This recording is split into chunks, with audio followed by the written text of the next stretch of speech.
And I remember like putting a lot of Vaseline in her hair, and I couldn't get it back after that because it No, was there's no done. coming back. It's no coming back. That's gone. Mama's pissed. Like, hi, Raven. Hi, love. How are you? Good Good. to How are meet you? you. I'm good. Welcome to MuchMusic. My name's Verda. It's really nice to meet you. Good to meet you. Thank you for having me.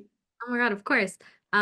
First and foremost, congratulations on your release of Bird's Eye. It is such a timeless project, which I'm sure you've heard so much already. And the sound is very eclectic too. Like I really like it. I also wanted to wish you a happy belated birthday, January Thank you. 22nd, Aquarius. Okay. Uh, how old are you now? 25? 26. 26? Okay. I also 26. just turned 26 and I'm having those like, Okay. Happy birthday. oh, thank you. It's not like December. Doesn't even count anymore. It does. You have really worked with and are surrounded by some of the greats. I mean, you've Yeah. toured with SZA, so early in your career, you've worked with Georgia Smith, features from Ty Dolla $ign and Childish Gambino on this album. I mean, wow. Okay, so much Yeah. that you've accomplished. Being so young and having people like that around you, has there been like a piece of advice that another artist has given you, someone that you've worked with that like really resonated with you and you kind of carry? Hmm. I would say there are two people who have given me advice that I carry day to day.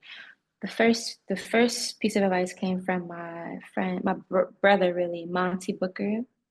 And when we first started making music and when like labels started to get involved, he told me to make sure you always keep the music first.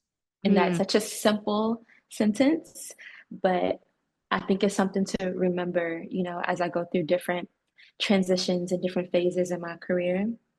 The second piece of advice came from Q-Tip, and he told me that um, the way to test if you have a song is if you can peel back all the layers and play it either on keys or guitar. And if it still feels like a song, you got a real song. oh, So that is wow. something that I always test and I always think about when I'm working on new music. And has there ever been like a song where you've kind of not released it because it failed that test? Oh, for sure. Really? For sure. Yeah. Wow, you're like, this doesn't sound great on the piano. So, I think it just speaks to like the timeless thing that like those songs that live on forever have about them. Like you yeah, should be able to strip them down, and it still feel like a big feeling, you right. know. Yeah. No, that's beautiful. I love that. I've never heard that advice before, but like I feel like I'm gonna So start good. listening to my music and I'm gonna be like, hey, hear what this would sound like on the keys. Watch a couple of your other interviews and you talked about this album kind of being like returning home and kind Yeah. of like revisiting those experiences. I wanted you to revisit your childhood through the five senses. I don't know if you ever played that game before. It was like a game I used to play like when we were younger. Okay, But let's do it. in terms of sight, what would be if you were revisiting your childhood? What's like something you see? Something I see is the steps to my grandmother's house. We used to spend a lot of time sitting on the porch, eating ice cream. It's where we like threw our bikes on the ground when we when we be biking around the neighborhood. That's something I see for sure. That's so real. And like the Yeah, lamppost goes off and you yeah, have to go home yeah, because the lights are yeah, turning off. Yeah. yeah. Love that. Here, what's like something you hear when you think about your childhood? Something I hear is maybe my grandma always had on like talk radio in the house, like in the kitchen while she's cooking. So I remember hearing like NPR or whatever she was listening to on the radio like Yeah. the whole day. Grandmas, man. Those Yeah. radios are like this. Yeah. In terms of smell, what do you smell? I smell I smell um platanos cooking on the stove. Oh, Yeah, yum. that's what I You smell. cook? I don't cook. Well, I'm trying to make my language better around. I will learn to cook. Yeah, But yeah, yeah. but my grandmother is a big cook. Yeah. Nice. Hmm. That's awesome. So you ate good growing up. I did. I Yeah. did. I was gonna say the next one is taste. So taste. Taste. Something I taste. Hmm. Mm. Something I taste. Maybe like during the winter, like at school, whenever it was snow, like usually like kind of the first few days of snow in Chicago, we'd all like stick our tongue out Uh, and yeah, let the snow fall on our yeah. tongue. So that's something I taste. We're in Canada. We're based in Canada, so that's like Yeah, our reality right now as soon you as it's know. US. And then the last one is touch. I had this like Barbie doll, you know, like the big heads where you can like do hair. Oh yeah. I had like two. I had a Bratz one and I had a Barbie one. But I remember the Barbie one because while my mom would do my hair, I would put the baby in between my legs and do her hair. That's so cute. So I remember that. And I remember like putting a lot of Vaseline in her hair and I couldn't get it back after that because it No, was there's no coming done. back. It's no coming back. That's gone. Mama's pissed. Like Like that's it's so funny. yarn. Yeah, it's bad. You're trying to wash it, it's not working. It wasn't working. It clumped up so bad. That's so funny. I was like a big Bratz girl, so I get that. That's Yeah. so bad. Um, I do want to talk about your visuals for a second as well. Yeah. Um, because you, Miss Ma'am, are acing all of them from like the album Oh, art to your outfits, your entire aesthetic, thank you. to the music video. Like, wow, who are you? Thank you. Hmm. I'm changing your name from Raven Lenae to Raven Lenace because you're acing the I outfits. love that. And I'm big on visuals, and your music video for One Wish was one that I replayed so many Mm, times just because I feel like I noticed something different every time. And then I would yeah, scroll down, read a comment, then come back up and rewatch it. Did you yeah, have a chance to read some of the comments and some of the metaphors that people were grabbing?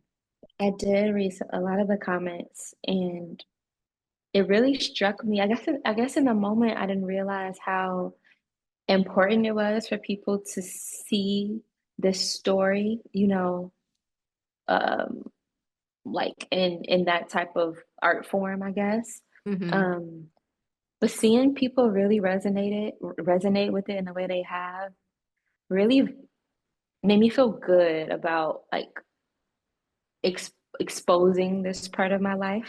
Because for a while I was maybe embarrassed about, you know, the state of my relationship with my father and felt like there was no place for it really in my art. But this really is a testament to how those parts of us that make us feel ashamed or make us feel unsure or embarrassed are the things that resonate with people. Like those are the things that people feel deeply.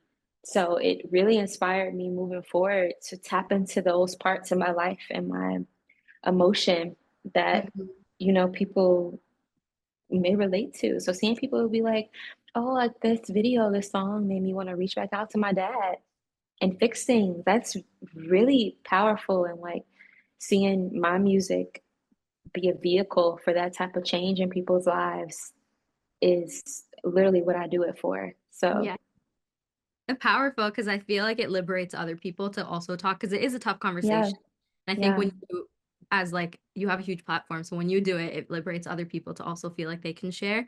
And it's yeah, so funny too because I feel like an artist as big as yourself, I think people connect so much with it. mm, And they might not feel like their childhood has been similar, but it is. So it's yeah, it was so nice reading the comments and hearing people be like, "Oh, this was also my childhood," and like yeah, driving around in a car was also like my entire teenage years or whatever. And I was right, like, this is so sweet. Like we all really live the same life and just different yeah, different variations. ways. Yeah, Yeah. So it was that's beautiful. beautiful.